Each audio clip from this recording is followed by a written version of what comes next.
What's happening, guys? Welcome to More Than Mortgage. Chad Anderson, Zach Jones for I think this is the 45th time. Welcome in. Thanks for hanging out on the channel. We're talking about, we got election coming up. You know, this little thing you might have seen on the news here in about 4 weeks and less than 4 weeks now. So with the election, there's all these different policies and topics and different, whatnot, and who's going to do what. No, I'm the best and he or she's the worst and mean man, dumb woman. I mean, it's just like nonstop. Zach and I wanted to actually talk about how these two candidates are going to, help or potentially hurt, in our opinion, what their impact is going to be on the housing market, because that's obviously what we do. So, Zach, this is one that you brought up as a good topic. I think it's interesting because we're just a few weeks away and there's been a lot of back and forth on the different, hey, I want to do this for housing. No, I want to do this for housing. And, we get a chance to kind of dissect that. Right. Right. And, as you are talking about how close we are to the election, we lost your image there. I don't know if your camera flipped out, but as we get closer to this thing, it seems like there's not as much talk about that policy position, or not as much promotion of it anyway. We may be down to mudslinging and he said, she said kind of thing. He shit. Is that what you said?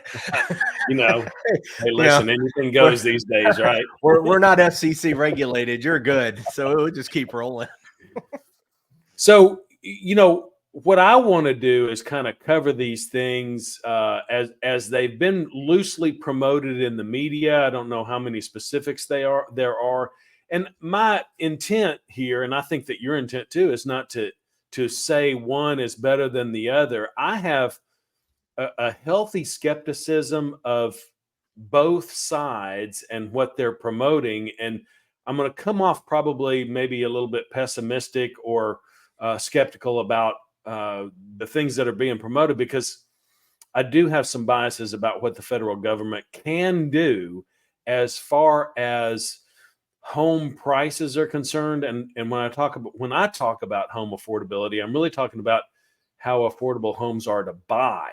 Housing affordability from a government perspective is often peppered in with, low income rental programs and that sort of thing. So we're going to stay away from that side of it and really talk about incentives for home buyers and home ownership that are being promoted. So if that's fair. Absolutely. All right, let's dig into it. So I think one of the ways we were going to do this is you were going to more talk about the policy, right? Yep. And then I'm hearing it more for the first time. Zach's kept up with it a little more in detail. I've had a busy couple of weeks, so I haven't had my finger on the pulse quite as much in the last few days or so. So Zach, let's hear the first one and then dissect it and probably get, trigger some people and get things rolling on social media.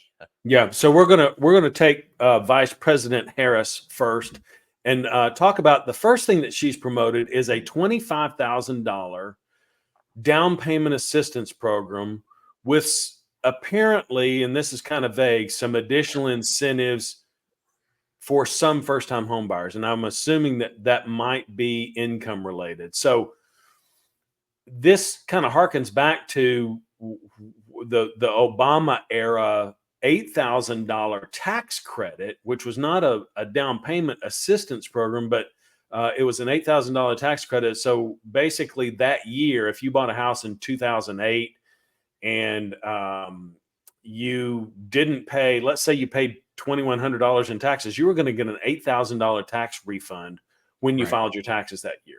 Regardless of how many taxes you paid in, you're going to get an $8,000 credit. So what we had was a lot of parents and a lot of cousins and aunts and uncles and brothers and sisters doing $8,000 gifts in order to help people buy houses, which was really a pretty nice deal. It spurred a lot of activity in my pipeline back then because $8,000 went a long way toward a down payment on a $112,000 house. Yeah. We don't have $112,000 houses anymore. No, we do not. So they boosted that up $25,000, Chad. Yeah, that's a lot. It's a big chunk.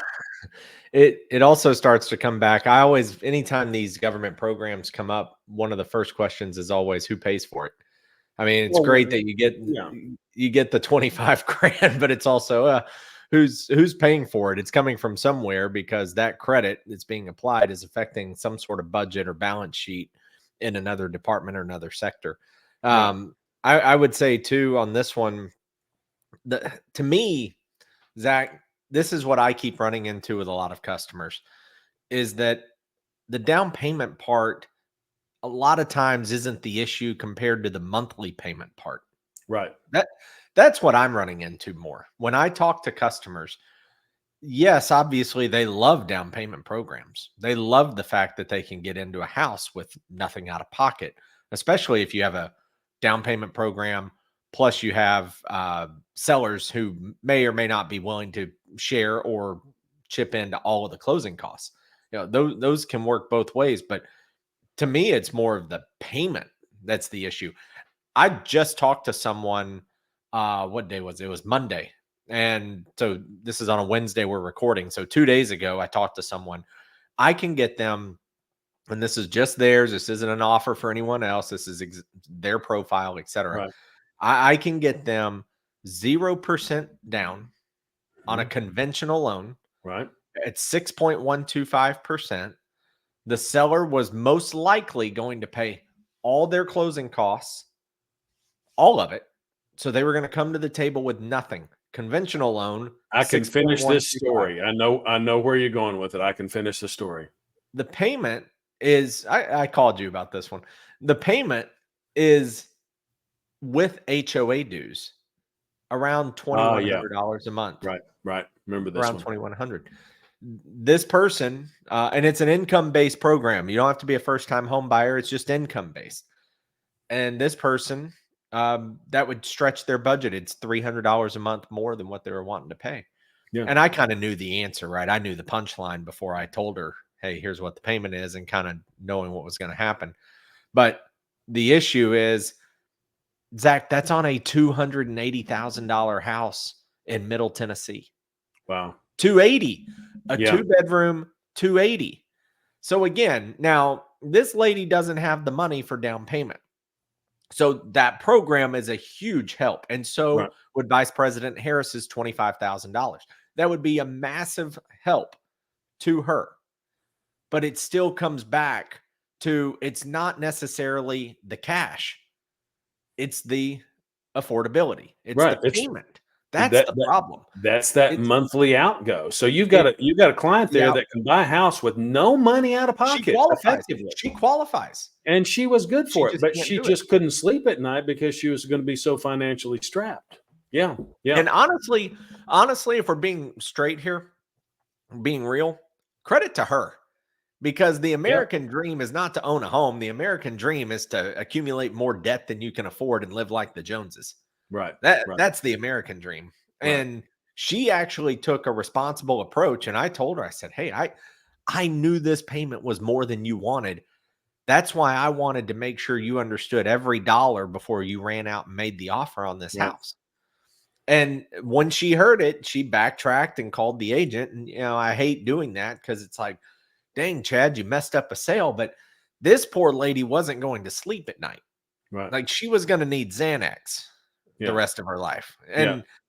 And that's the problem. So she had zero down, but it's the payment, man. It's the payment, it's the rates. But houses are appreciating too fast.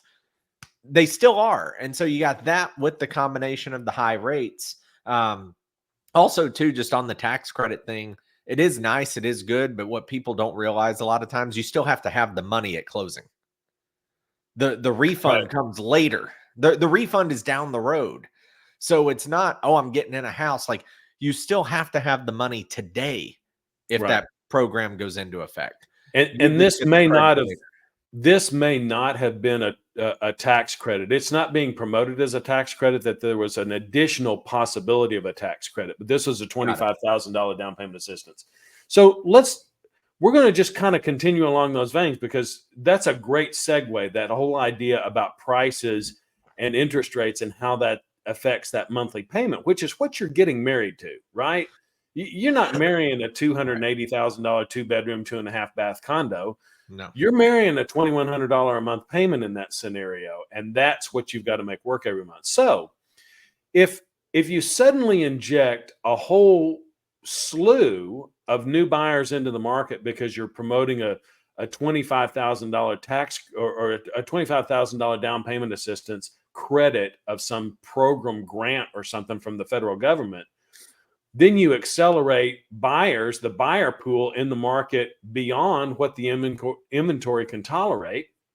The old rule of supply and demand kicks in and prices shoot up, especially at those entry level homes.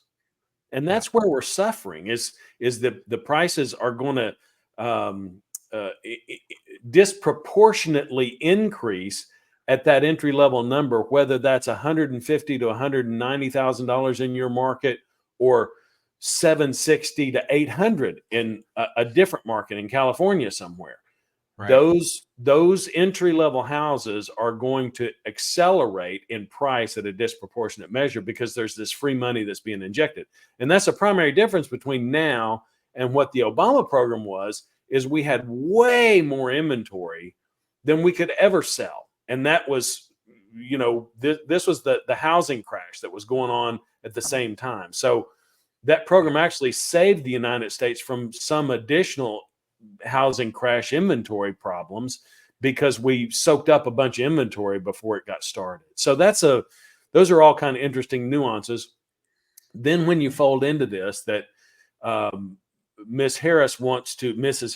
Harris, I don't know how you do that because she's got a different name than her husband.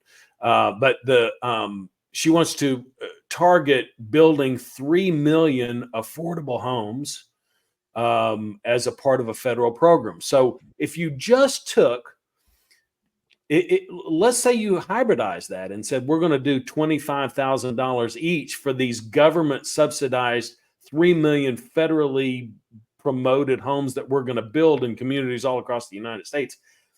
That's $75 billion just for the 3 million that she's thinking about doing. That she wants to promote building. I don't know how you can exactly do that. But I'll tell you where the money comes from. The money comes from the printing press at the Fed. And when you do that, They're not Chad, out of ink yet somehow. I know. But when you do that, you're gonna trigger inflation again. That's my concern. I don't think that anybody's really openly talking about it, is all this money that we're sending overseas while we're doing all these measures to control inflation, we're printing money for that. We don't have that money. And so I believe that while we appear to be trying to control inflation, it's not getting under control in any real sense because we're printing all that money to send overseas. And so printing more money. Then she also is also promoting a $40 billion fund to help local governments streamline. So now we're over $100 billion just for that one program. And I don't think that this $25,000 credit is limited to the 3 million homes. I'm just trying to make an example here. There is also talk in the Harris administration or the anticipated Harris administration about a tax incentive to build starter homes. What do you think about that? A tax incentive to build starter homes? So talking about the companies like D.R. Horton, is that what you mean? Don't know who they're talking to. Builders. That's more my question. Are they talking about, because if you say a tax incentive to build a starter home, I would assume you're meaning like the big bulk builders are getting tax cuts to build starter homes. One would Because assume they're lobbying first, right? Yeah. right, because I'm thinking if you're a 25-year-old wanting to build your first house, how would you even know where to start? Right. No, People just this have is no this is for clue. builders. This is Yeah, for this builders. has to be for the builder group. So, I mean, I look at the builder sector, and what's interesting to me on this is that the reason we have a housing shortage today is because builders basically stopped from 2009 to 2012. Mm-hmm. Like there were just no new construction taking Right. place. They shut down. And that deficit eventually has caught up to us now, to where You just don't have that. The biggest question is going to be, Zach, is the smaller starter home can be built pretty cheaply because you're just kind of stamping them out, right? Like it's Right. just simple. They got it down to a science, cookie cutter homes, uh, all of those types of things. But I would say, at the same time, what's the margin in those? Are the tax cuts going to be the same? I mean, the same as from a profitability scale. Can you make as much on the starter home? And does the tax incentive or does the tax break do anything or do enough for you to make that up? Um, I don't know because I see, and I'm speaking more in like Middle Tennessee area, which builders are really doing a lot of the quote starter homes in those price points. And then what is that price point? And then is there a balance of, again, with starter homes, for example, like lumber is still lumber. The cost of materials is still cost of materials. So, you know, I don't really know. I'd love to know your take on it because I'm kind of hearing that one for the first time. But Well, those are just some thoughts, right away is that the starter stuff. And I know of one or two builders that tried to go outside of Nashville, like 30, 40 minutes right, and build things in the 200s, but then you got too far away right. and people had no interest in it. So it's an interesting question, but the closer you get to the city, the more any kind of land costs for you. So the starter home, it's like, okay, well, great. You build a starter home, but you can't feasibly do it because the land cost is too much. So Yep. your minimum price point for the land you just purchased has to be $500,000, and that's not a starter home. So I don't know, and it would depend on obviously what the tax incentives are for that. So this is a perfect kind of um, Like it conversational. sounds good, Yeah, but it does. It it's more sounds when you dissect altruistic it. and it's nice. And I would love to know or love to become aware of a program that would actually work. But your answer, and we haven't talked about this prior to this conversation here on air. Exactly the road that I go down, which is the land costs and the development costs are the same whether you're building $800,000 houses or $200,000 houses. You can Yeah. put the $200,000 house on a little bit smaller stamp, but then you have regulations that you have to adhere to with, setbacks and so forth. City and county Um, codes. Yeah. yeah, and there could also be some allowances for that. If you're really invested in affordability, but your streets cost the same, your utilities cost the same, all of the connections cost the same, access, all of those things cost the same. And even if you do get some regulatory exceptions, those may not actually be good for the area. If you got environmental exceptions about how much how much of your porous land can be covered by asphalt, for instance, that's Mhm. great because you can pack more of those little bitty affordable houses in that neighborhood. But it's not necessarily good for the watershed. And so, you regulatory exceptions are important, but you don't want to destroy, the environment in order to do that. So I just look at this and your tax incentives basically have to override the difference between, if a builder makes a 10%, all things being equal, makes a 10% margin on a $200,000 house versus a 10% margin on an $800,000 house, and they can put that on the same piece of property and sell it, then your tax incentives are going to have to exceed the margin of profit because it's too much money to make up when you're talking about Yeah. 4 times the amount of profit.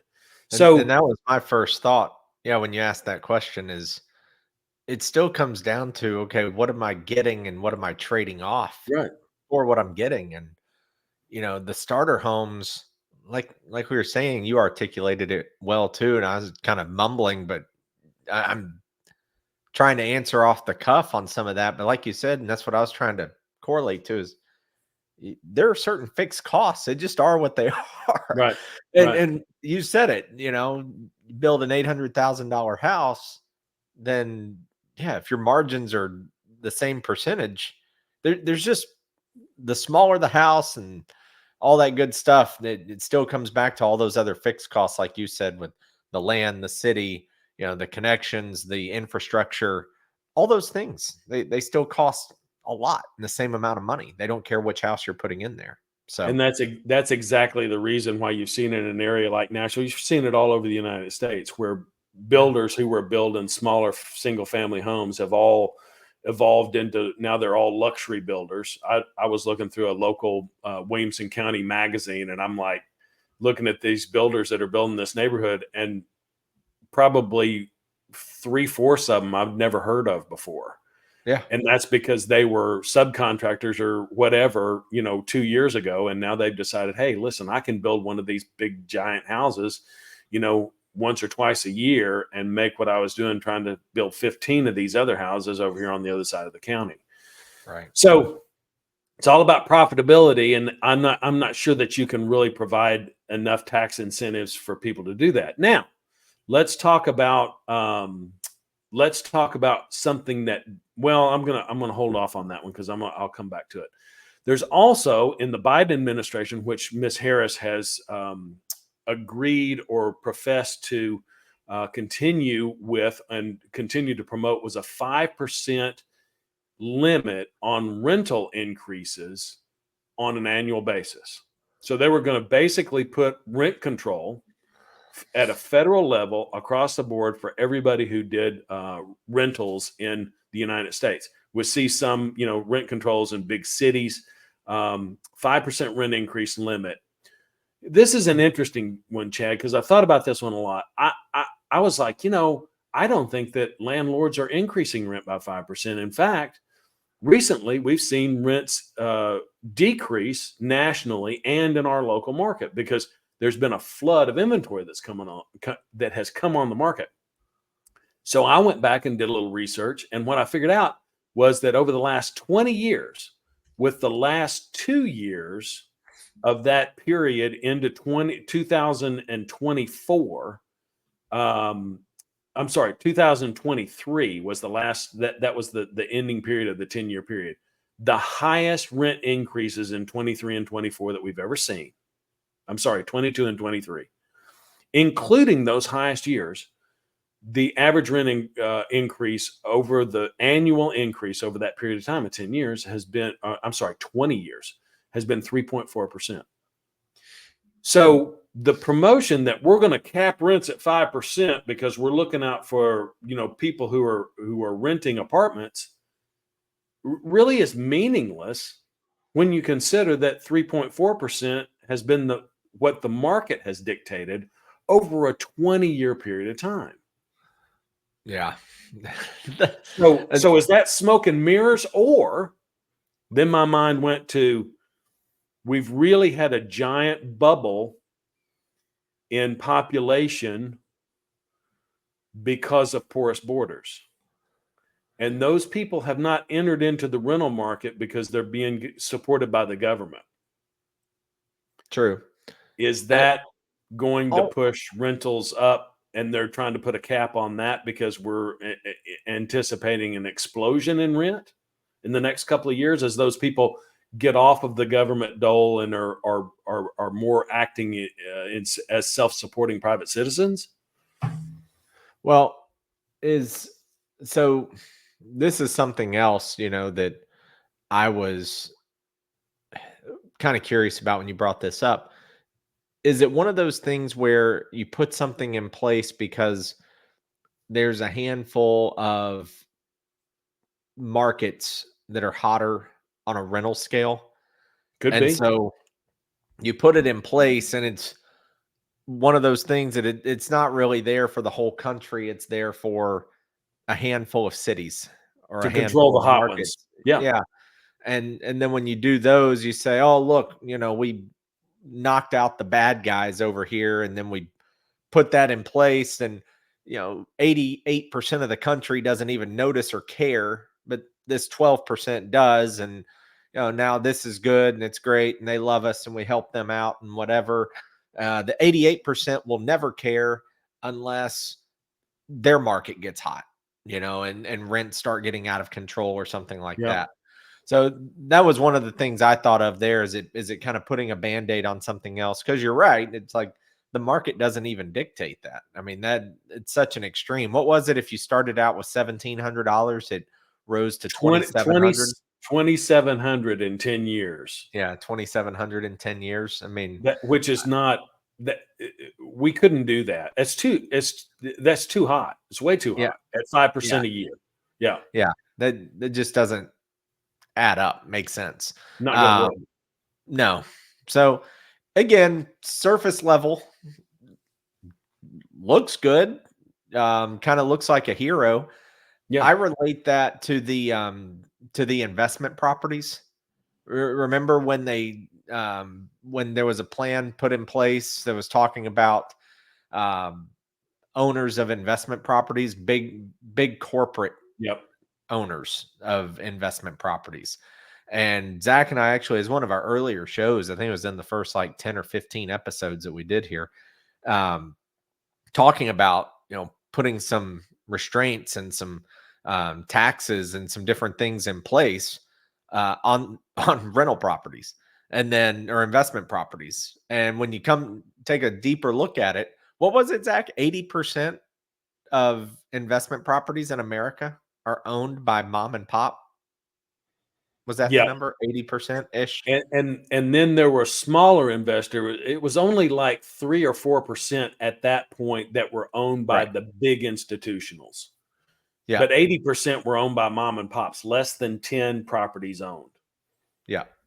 So that one was interesting to me as well because it was one of those headlines. It was like, oh, check this out. Look at what's happening.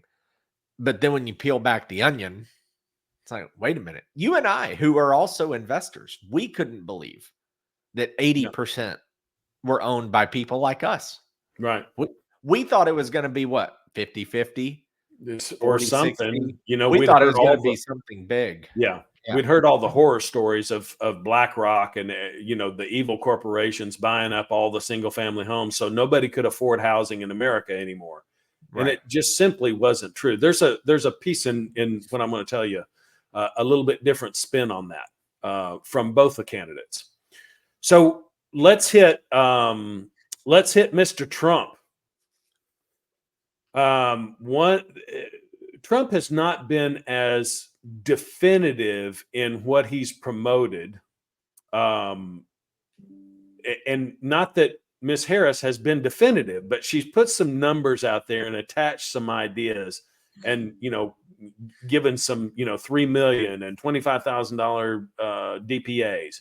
So Trump has basically said, I'm going to spearhead this movement to open up federal land for development. Ms. Harris got on that bandwagon after Trump and picked that up as one of her talking points. What do you think about that idea? Did they say like which areas or which? We're going to Like, open up federal land for that's housing it. development. We're just gonna open it up. Not to switch on you, but was it Trump that did it? What's it called? The opportunity zones? That was, Or was that before Trump? Was that Obama? I think that was Obama did the opportunity zones. You know what I'm talking about? Yeah, I remember the phrase, but I don't really remember what that maybe tax incentives for development in those areas or economic development, jobs, whatever. Yeah, exactly. It was basically if you were willing to take money and invest in an opportunity zone, where they would, uh, lift up underserved parts of town, something Right. like that. So you go to the worst parts of Detroit and rehab a building and put some grocery stores in there, and Yeah.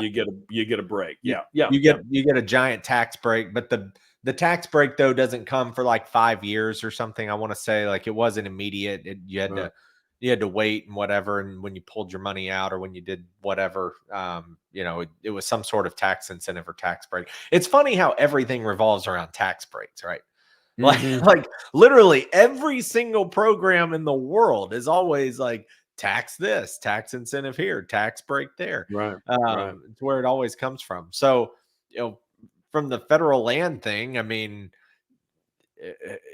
who gets it, who gets to build on it, who gets to develop it, what are the costs of it, um, how does that impact the budget, um, is it still comes back to what are the incentives, because if Trump's just going to do a tax incentive like Harris said for building starter homes, you know what I mean, like who's going to build, like okay, you do the land, but which companies get to do the building, which who gets to buy there, at what cost, at what rate. Again, my whole issue with any of them, whether it's Trump or Harris, and the one that drives me the most insane out of any politician is Elizabeth Warren when it comes to mortgage lending. But when you go through all of those, it still comes back to neither candidate, to be honest with you, has demonstrated or said in a matter of fact way how they're going to make the payments more affordable. Like, Right. you can talk about federal land, you can talk about down payment assistance, you can talk about tax credits, you can talk about all this stuff, but every single day our conversation revolves around payment. Well, let's And say so let's say on the federal land thing that they're gonna bid that out to the yep, person who yeah, presents the the lowest bidder, yeah. most efficient package for development, which probably includes a lower profit margin when they sell the houses. And Mhm. maybe they get the Habitat for Humanity people in on the game because they figured that out. They figured out how to build a house cheap and sell it for cheap to give people homeownership opportunity. That's private, right? That's not federal government. But we're just going to give you the land. What do you think Yeah. about that? See, that's the kind of stuff that's like, who's lobbying? Right. Who's So hanging it's out? it goes to the evil DR Horton. I'm gonna throw DR Horton under the bus because they Sure. like to be thrown under, they make it easy. Yeah. The problem that I see is that there ain't no federal land out there. That's private property across the street from me.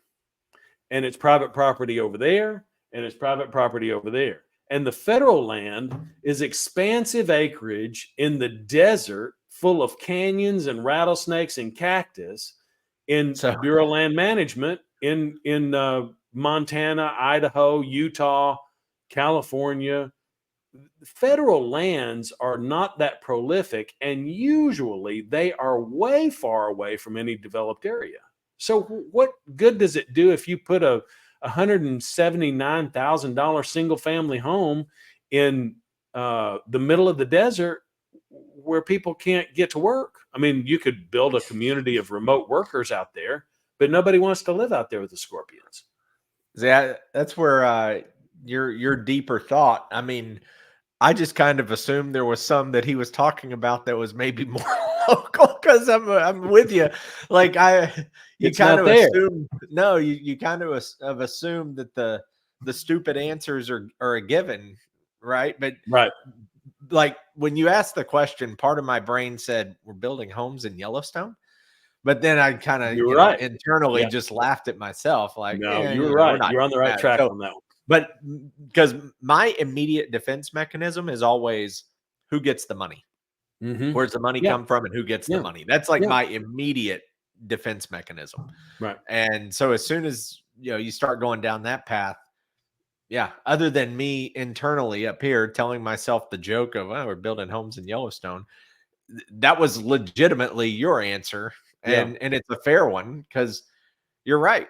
And really, like you said, you have to go more out west, right? The eastern half of the United States doesn't really have that, correct? Like, I don't We know. I don't have like a federal land map in my head here, but and I'm and and see, I don't either. But I'm just thinking of national parks and desert and all that stuff, which, yeah, yes, that would lead me to believe like we're going to set up shop next to Area 51 in Roswell, well, or when or you in go, Nevada or yeah, whatever it is. when you go out west, you realize that there are millions of acres of BLM land, Bureau Mhm. of Land Management, and they lease that out to cattle ranchers. You can go graze a cow on BLM land.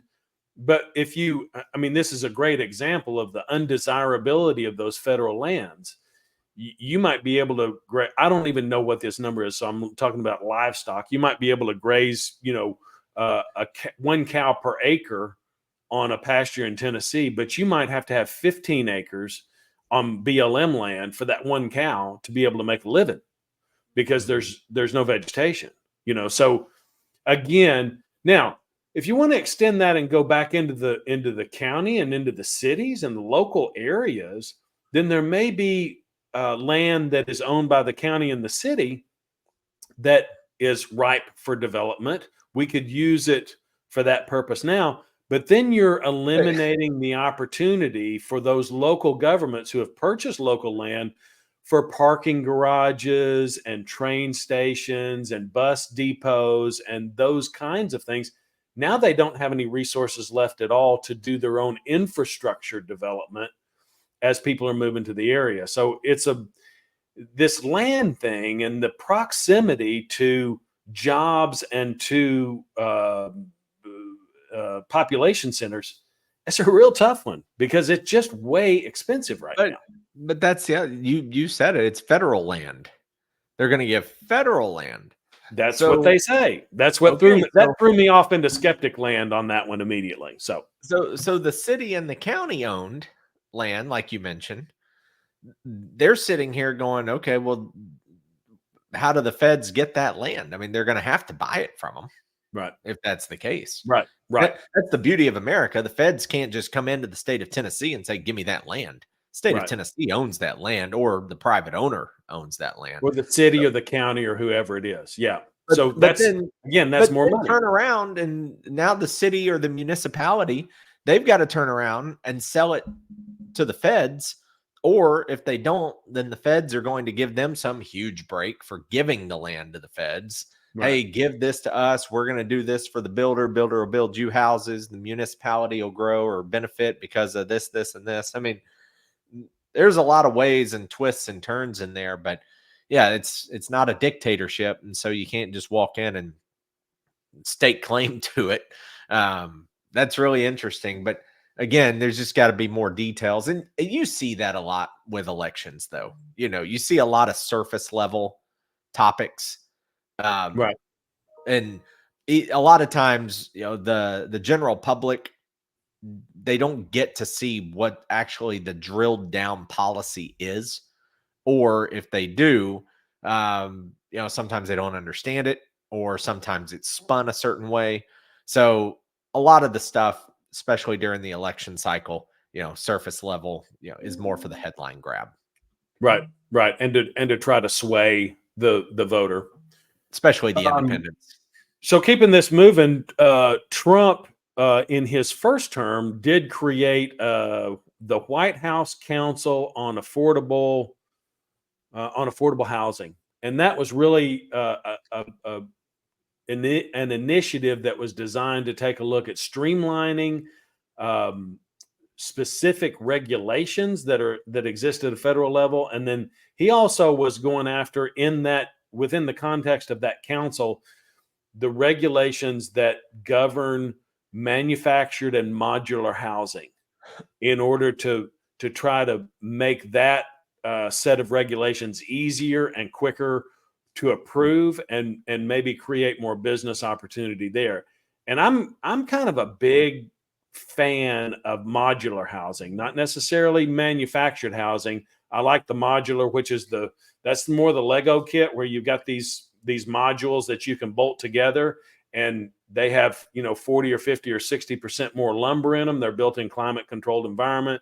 They're very solid from a construction perspective. Yeah. So I don't know about how far they got with any of that. He did establish the council, it's allegedly still operating, but is probably, people are probably just sitting back collecting checks or doing their bureaucratic thing. Is that something that could have some meat in it? Possibly, but there would certainly be, what he's promoting is that there would be a revitalization of that department of the government. Maybe it works, maybe it doesn't. Both have promoted, both of the candidates on the ticket have promoted removing the tax incentives for companies that owned more than 50 single family homes for rent. Okay, so now we're getting into this larger corporate kind of rental deal. They're talking about punishing them and removing tax advantages that those corporations enjoy. I'm not a big fan of thinking that that has any teeth, because what those companies will do is they will find a loophole. The loophole will be built into the legislation that removes the tax incentive. That's what I typically think happens, is that they make a law and publicly display the law, and then they make a loophole in the tax code that diminishes the effectiveness of the law, and so that they're still getting their campaign contributions from the building association. So that's my skepticism.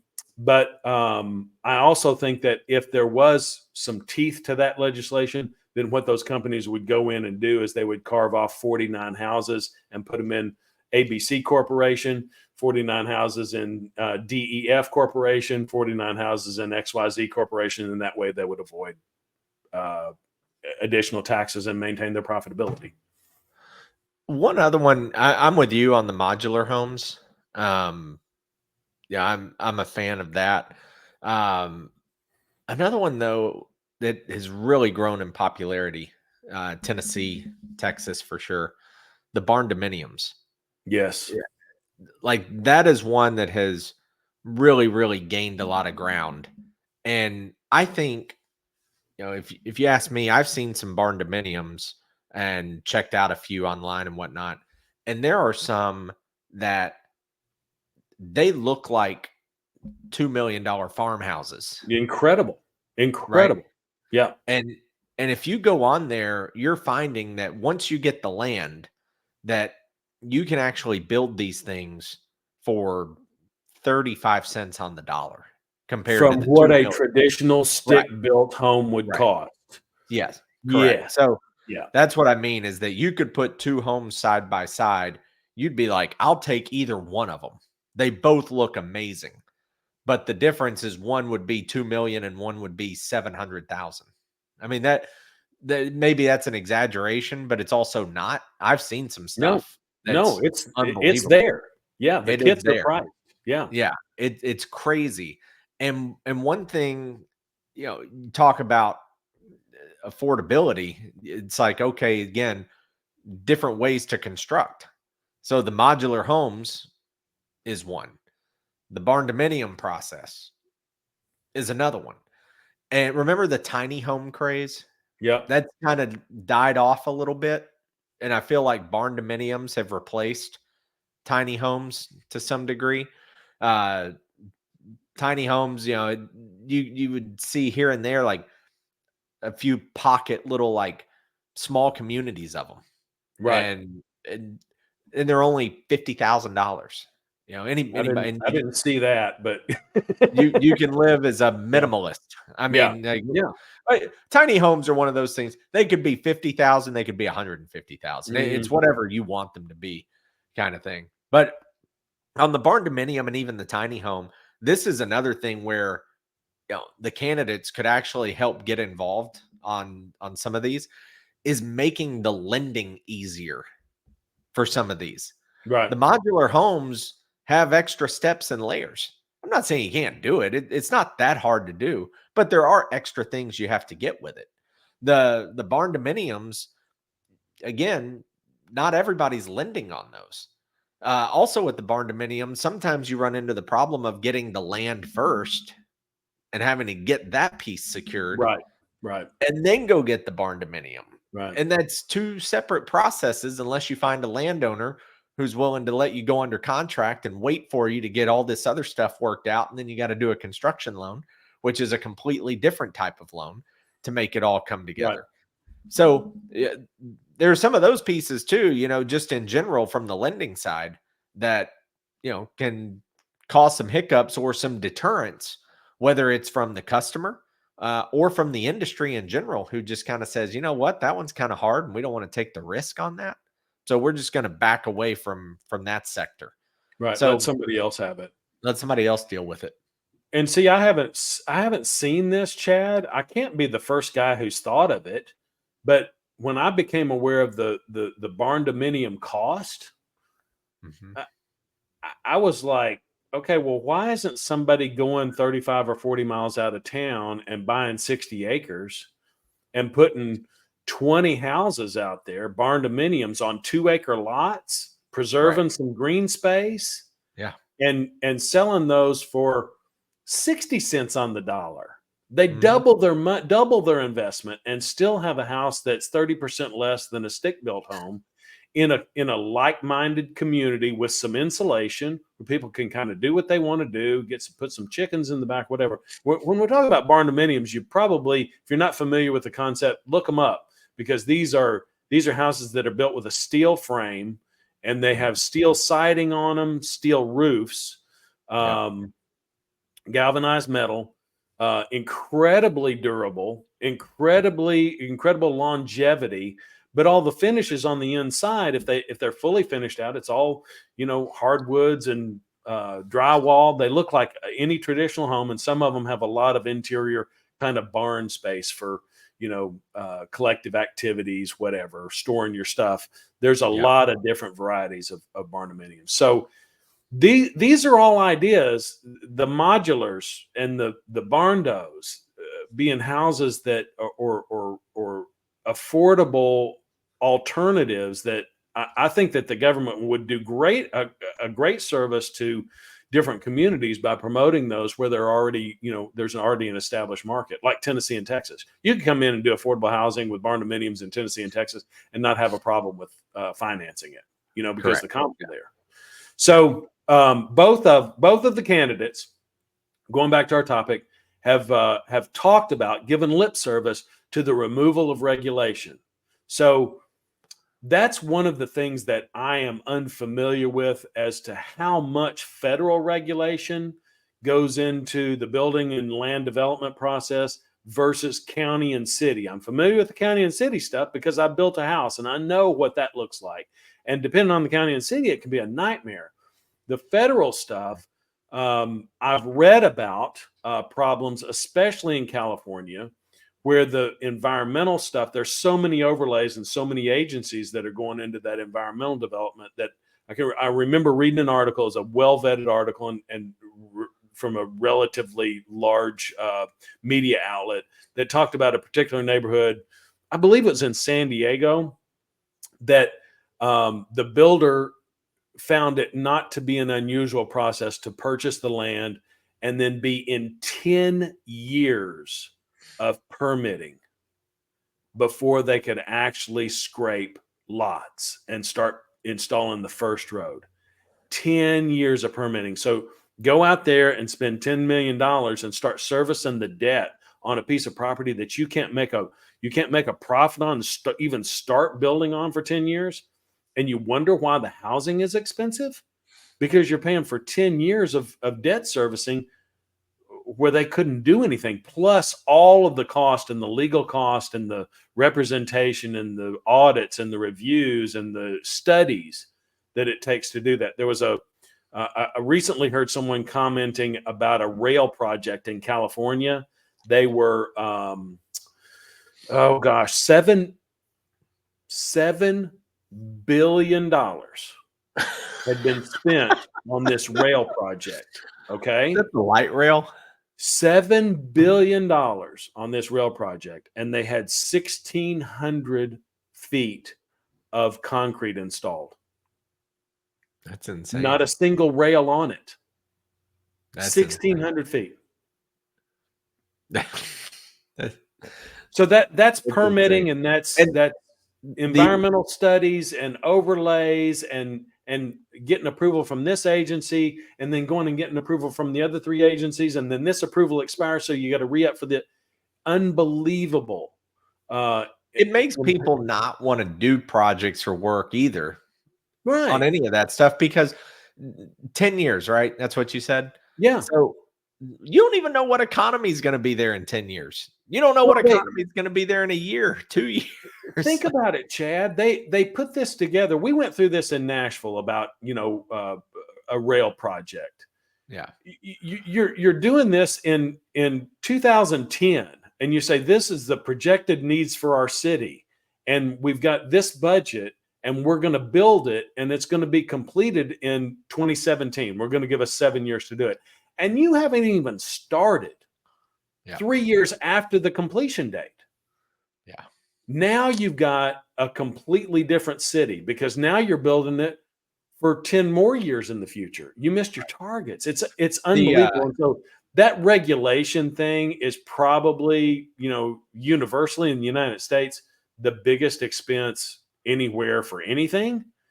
And that's really where the feds could come in and do some things about streamlining the regulation involved.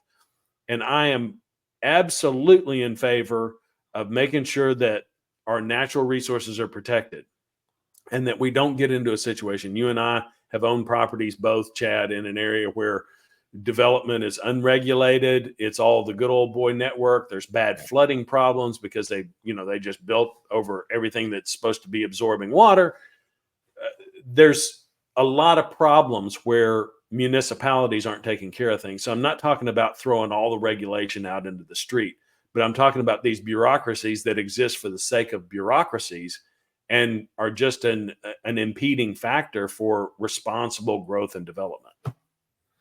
Yeah. It's you just have to laugh at some of that. One great example as we wrap up here is the Nashville airport went through a major overhaul, complete facelift, added a bunch of flights, added gates, added all these things, right? Then added a hotel. They weren't even finished with their project that I think started in like 2021 and they said it would be done in 2024 or 5 or whatever it was. I don't remember. I probably screwed those dates up, but they had a project in a timeline of like 5 years. Before the 5 years were up, they've already announced a new project because the city has grown so fast that Right. it already needed more. And I think now a project goes through like 2029 or maybe even 2031 Gotta be. with the Yeah. Nashville airport. But that's just a good example, right? Zach's talking about you've got a completely different city when doing some of these projects and getting these approvals and getting these permits Yeah. and the OKs and so forth. And there's so much bureaucracy that goes into it. And that's like the good and the bad about America, right? Is that a candidate can push a policy and promote something, but in reality, a lot of those candidates who become president, depending on what is taking place and what they need and how the policy is written and who has to approve it and so forth, it's not a dictatorship. So certain things can be put in place. Other things have to go to Congress, have to go to the House, have to get signed off by people, have to have a certain amount of votes. And you can't just do what you want and do as you please. And that's the way our government is set up. But at the same time, sometimes that also is what holds us up and getting decisions made because Right. then you get all the lobbying and like I said, the bureaucracy involved, and it becomes unfortunately more than just common sense that it should be. So um, all interesting stuff. And we're less than 4 weeks away from knowing which housing policies, anyway, we might be headed towards for the next 4 years. It's going to be interesting. We'll see what happens. But all right, that'll do it for us. Check this out on the different channels: Facebook, Instagram, YouTube, at Zach Jones Loans, at Mortgage Dad Chad.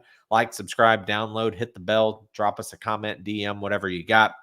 Elections and politics are super controversial. So if you're trying to stir us up, probably not going to happen. I don't know. Zach may get a wild hair and argue with you, but just again, we're trying to say like, hey, from a mortgage and real estate perspective, because this is what we do every day. Kind of curious to see what you think on some of these policies. Mortgage rates are a hot topic in the real estate world right now, but these policies haven't really been front and center. It's just been more economy as a whole as Right. one of the talking points, and inflation, but they hadn't really been a lot of drilling down into the housing sector. So hope you enjoyed that. Have a great rest of your week. We'll be back next week with another episode, and we'll talk to you then. Take care. See you next time.